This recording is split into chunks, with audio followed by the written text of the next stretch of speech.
So it's been quite a while since I did anything with Mojo Beardy or uploaded any videos related to baseball cards. It's been a couple of years actually.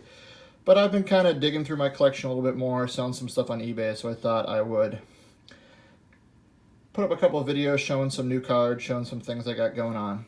So the first thing I wanted to do was show two cards and tell a little story about them.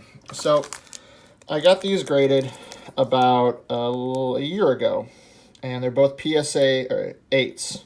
Near mint to mint 8s. So, they're both authentic. They're both in pretty good shape.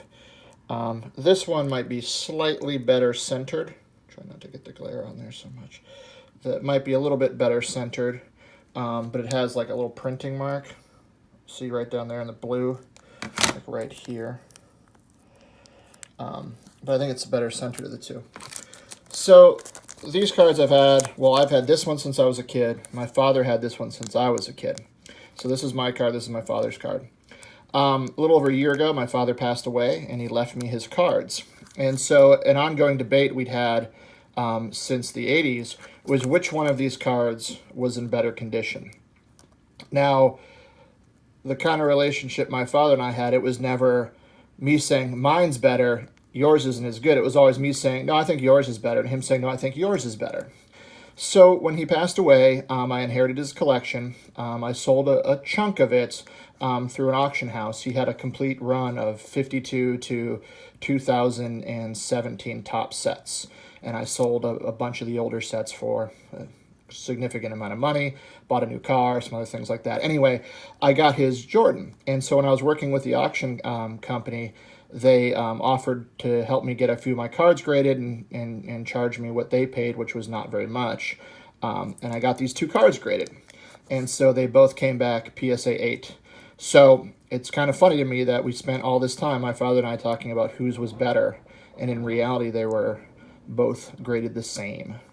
I was kind of hoping this one might be a little bit higher, just because it's centering and stuff. But, I think 8's a legit grading. I'm not upset with that. Both cards are probably the two most expensive cards, two most valuable cards, I should say, in my collection now. And I think they look pretty cool. As someone who collected in the 80s, sort of that the latter part of Gen Xers that collects, guys like me that are in our 40s, doesn't get much bigger than this card. This was kind of the end-all, be-all, I think, of that period. So having two of them, having them both graded 8s, is pretty cool. And I also like the story of, my father and I, our cards. Which one's better? Guess what? They're the same. Then the last thing I'll show with it is this. This was his, not mine. Because it's mine now, was a sticker. And it's also graded 8. And it's stained, and I guess, it's because of the wax stain, which I would assume pretty much all of these have. So we got 3 Jordan rookies, all graded 8s. I think that's kind of cool. So this card, I don't know, like when you look at like the actual design, I think this one actually looks a little bit cooler. This is iconic, but I think that's sort of a better design and a better shot of Jordan. But I digress. Anyway, there are my 3 Jordans, and that's my story.